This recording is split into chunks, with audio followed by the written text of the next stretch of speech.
Halo teman-teman, kembali lagi. Kali ini saya sedang berada di lokasi kebun teh yang sangat-sangat luas banget teman-teman. Kebetulan banget saya kembali datang ke sini karena saya mendengar banyak banget para pemetik kebun teh yang terkena oleh ulat yang sekarang tuh lagi musim di sini. Jadi ini adalah merupakan ulat bajra merah yang di video sebelumnya sudah pernah saya bahas, bahkan sudah pernah saya tes untuk efeknya seperti apa teman-teman. Dan ternyata sekarang itu lagi musim-musimnya. Jadi jumlahnya itu bukan hanya satu dari satu pohon teh ini. Jadi nanti kita pengen coba lihat di sekitar sini untuk si ulat merahnya, apakah memang benar sekarang tuh lagi musim si ulat merah tersebut. Dan tadi saya sudah menemukan rivalnya ulat bajra merah. Jadi di sini tuh ternyata teman-teman banyak pemetik kebun teh yang sering terkena oleh ulat-ulat bajra. Sedangkan ulat bajra di sini ada beberapa jenis. Bahkan itu sudah sering saya bahas dan sudah pernah saya tes untuk bermacam-macam si ulat bajra tersebut. Dan di sini saya sudah punya bukti salah satu ulat bajra yang saya temukan pertama nih. Oke, lihat. Jadi sepintas, makanya kenapa para pemetik kebun teh di sini sering tidak menyadari keberadaan si ulat-ulat bajra di sini, karena memang mereka ini berkamuflase seperti yang ada di hadapan saya ini teman-teman. Lihat, ini ulat bajranya mengerikan banget, dan ulat bajra jenis ini sudah pernah saya tes teman-teman, dan wah bener sih efeknya gila banget. Ini nggak bisa disepelekan coy, bahkan bisa sampai mengalami pembengkakan. Apalagi kalau yang punya alergi terhadap racun-racun ulat ataupun racun-racun serangga, biasanya bisa sampai muntah-muntah coy. Tuh lihat. Coba kita lihat secara detail. Nah, itu mereka saman budak juga nanti deh. Oh. What the hell? Lihat, coraknya mengerikan. Jadi coraknya keren ya. Ada biru, terus ada ungu, ada orange, dan ada warna kuning teman-teman. Dan ini sekecil gini teman-teman, tapi ini lebih mengerikan coy efeknya daripada ulat-ulat bulu lainnya. Ulat bulu dengan ulat bajra jelas berbeda. Jadi ulat bulu biasanya mereka lebih mengandalkan bulu-bulu halus yang ada di tubuh mereka. Jadi sehingga ketika bulu-bulu halus mereka itu masuk ke dalam pori-pori kulit kita, itu yang akan menjadi gatal. Namun bedanya, jenis ulat yang memiliki duri seperti ini justru mereka memiliki kandungan racun di dalam duri-duri mereka ini. Duri sama bulu beda ya teman-teman. Kalau bulu kan halus, tapi kalau duri seperti yang kalian lihat. Nah, ini kebetulan si ulatnya itu ukurannya masih kecil. Biasanya ini agak sedikit gede sih, bisa sampai segede kelingking teman-teman. Dan aduh, efeknya mengerikan coy. Oh, wow.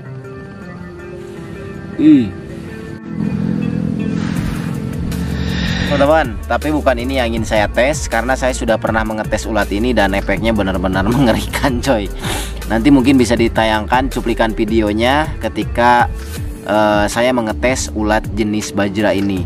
Dan sekarang saya tuh lebih pengen memperlihatkan, sekaligus memang saya pengen ngelihat sendiri habitat si ulat bajra merah. Jadi kalau di blokan sini saya belum menemukannya nih. Nanti kita coba cari di spot lain, mudah-mudahan kita menemukan ulat bajra merah tersebut.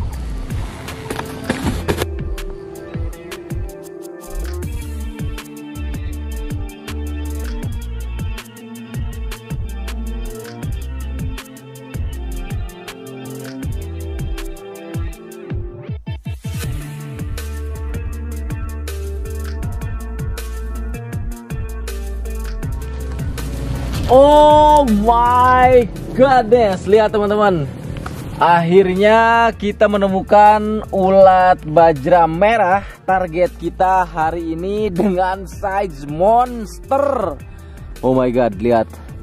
Kenapa saya bilang monster? Karena biasanya ukuran si ulat bajra merah ini ukurannya itu gak sebesar ini nih. Kalau ini gila, jumbonya dot. Oke, kita lihat. Oh my god, lihat. Dan kita akan coba tes pertahanan ataupun racun yang dikeluarkan oleh si ulat bajra merah ini seperti apa. Makanya ulat ini Ketika tersentuh oleh kulit kita, ini rasanya benar-benar sakit banget karena dia ini memiliki kelenjar racun, teman-teman. Lihat, kita akan coba buktikan. Jelas, Dot? Yuk. 1, 2, 3, go.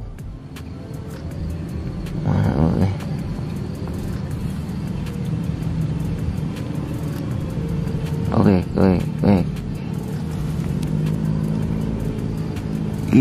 Kalau ini nggak terlalu kelihatannya. Tah racunnya. Tuh lihat teman-teman. Jadi dari tuh keluar kan? Nih lihat, ini yang bening ini. Nah, ini merupakan racunnya, coy. Tuh. Jadi inilah alasannya kenapa saya lebih berhati-hati terhadap ulat-ulat bajra seperti ini. Karena dilihat sepintas ulatnya ini kayaknya tidak terlalu gahar kayak yang tadi ya. Kalau yang tadi kan durinya bener-bener runcing-runcing. Tapi kalau yang ini teman-teman, justru di sini dia memiliki bulu halus seperti ini.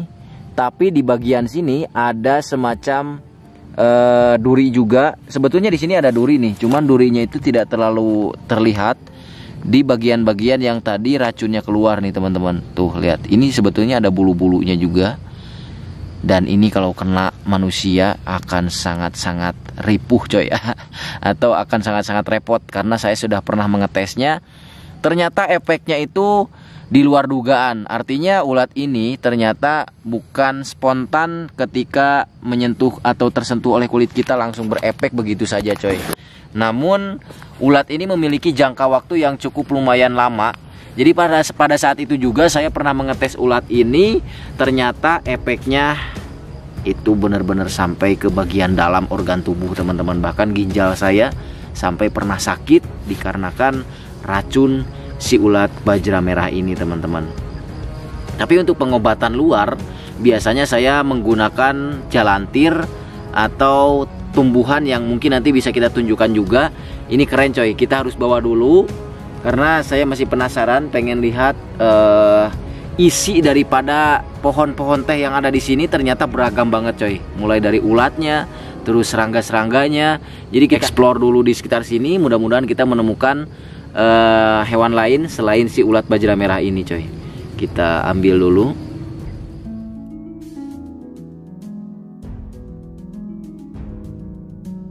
Keket, atau kalau di saya namanya ulat Shibadori.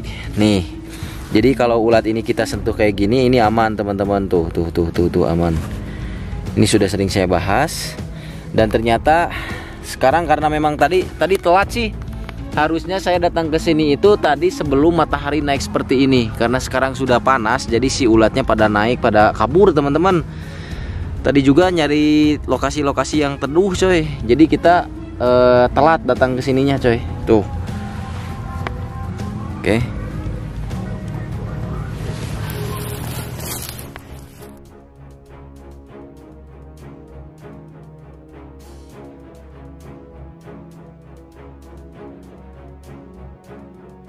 Akhirnya bener, coy, yang dimaksud oleh para petani pemetik kebun teh di sini.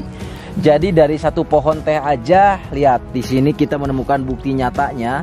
Di sini bahkan ada beberapa ekor dengan size yang sangat besar untuk si ulat bajra merahnya, teman-teman.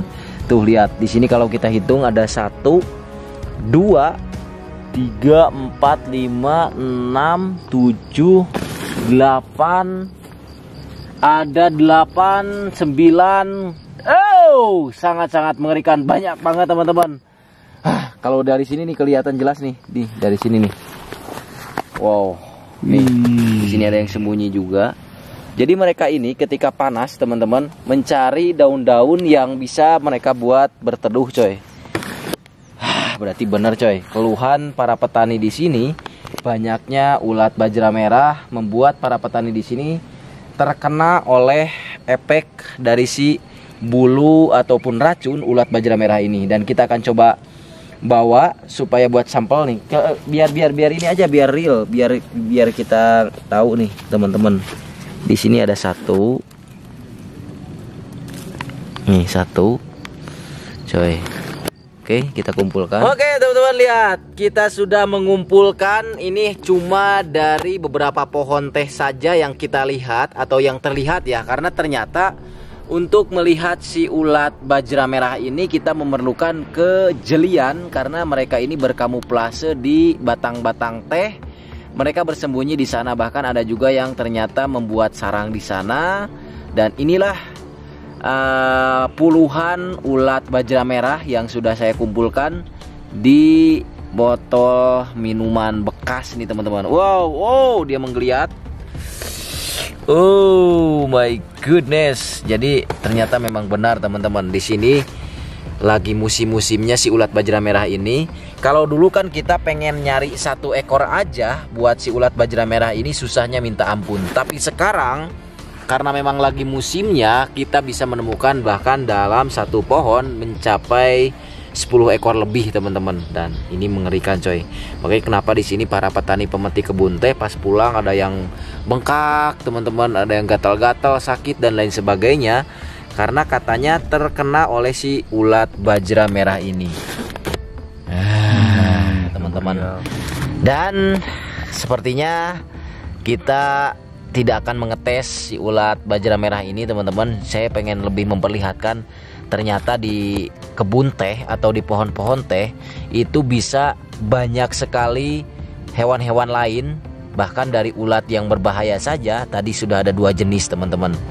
Dan ternyata selain ulat juga kita menemukan ada serangga-serangga lain, terus ada ekosistem hewan-hewan lain lah yang ada di pohon-pohon teh seperti ini, teman-teman. Dan lihat, ini mengerikan banget. Merah menyala, teman-teman. Karena saya sudah mengetesnya, bagi teman-teman yang penasaran sama pengetesan ulat bajra merah ini, kalian bisa simak video berikut ini, teman-teman. Kegiatan ini tidak untuk ditiru dan dilakukan oleh siapapun serta dimanapun, teman-teman. Karena di sini saya akan langsung mempraktekkan bagaimana sih cara pengobatannya secara alami, teman-teman. Oke? Kita buktikan langsung.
Wow, persis sama dengan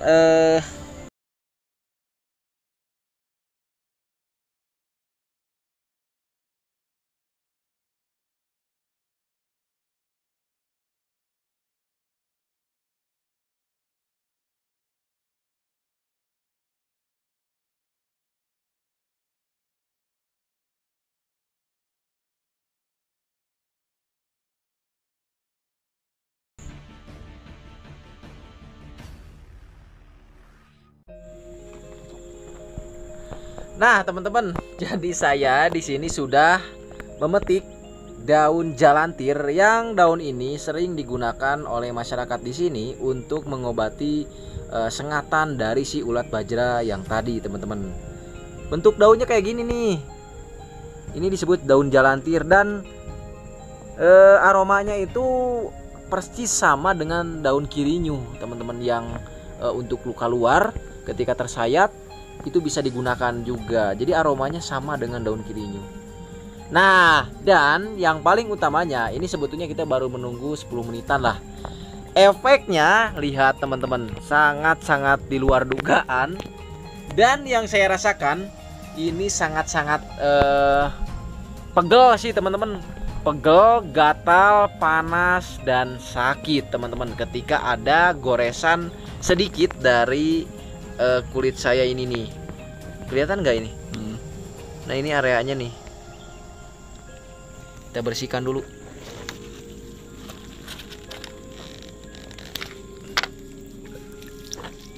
Selalu ada paralon.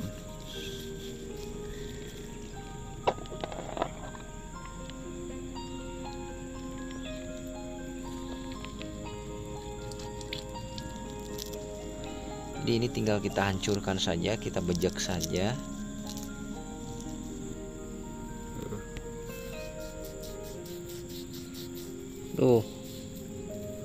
Tuh jadi bentolnya segede gitu tuh, ngejenol. Dan ini lumayan perih juga sih teman-teman. Nah, oke. Jadi untuk pembuktian ulat kali ini sudah selesai, dan memang benar efek yang ditimbulkan dari ulat ini hampir sama dengan ulat bajra yang kemarin.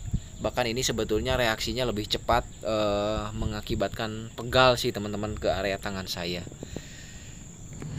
Nah itu teman-teman, jadi pada saat itu ketika saya mengetes si ulat bajra merah ini, bahkan saya sampai mengalami efek yang sangat di luar dugaan. Kalau luka luarnya biasanya saya menggunakan pohon ini teman-teman, atau daun ini nih. Ini sudah saya praktekkan juga di video pengetesan. Jadi kalau masyarakat di sini terkena sama ulat ataupun mereka mengalami bentol-bentol, biasanya mereka menggunakan daun jalantir ini untuk pengobatannya teman-teman. Cukup seperti ini, kita bejek aja atau kita campur air. Kalau biasanya sih orang sini mah dicampur sama ludah coy, cut gitu. Udah basah. Di sini yang terkena sama ulat bajranya langsung digosok seperti ini teman-teman. Jadi untuk luka luarnya biasanya pakai daun jalantir seperti ini. Selain pakai apa itu teh balsem dan lain sebagainya ya teman-teman, kalau di alam kan kita punya obat penawar aslinya. Tapi ternyata bahkan ada yang pakai kotorannya kecenanya. Ada yang pakai kotoran si ulat bajranya teman-teman. Jadi si ulat bajranya dimatiin dulu, habis itu diambil kotorannya terus dibalurkan ke bagian kulit yang tersengatnya teman-teman. Ada juga yang pakai teknik seperti itu. Dan ternyata bukan hanya di luar saja. Saat saya dulu ketika saya mengetes si ulat bajra merah ini, mungkin efeknya hanya di luar saja teman-teman. Karena sejauh yang saya lihat, entah itu di YouTube, entah itu di internet, di sosial media manapun, belum ada orang yang membahas efek terkait si ulat bajra merah ini. Makanya saya penasaran kan. Pada saat itu saya tes, ternyata efeknya itu memang di sini ada pembengkakan atau bentol lah. Lebih tepatnya seperti panas dan lain-lain. Tapi ternyata pas keesokan harinya efeknya itu berlanjut ke bagian organ dalam. Jadi bagian organ dalam saya, khususnya di bagian ginjal, itu benar-benar sakit teman-teman. Pada saat itu saya bahkan terkapar selama 1 hari ketika saya setelah mengetes si ulat bajra merah ini. Jangan lupa di like dan di subscribe channel Sahabat Alam. Nantikan video kami selanjutnya.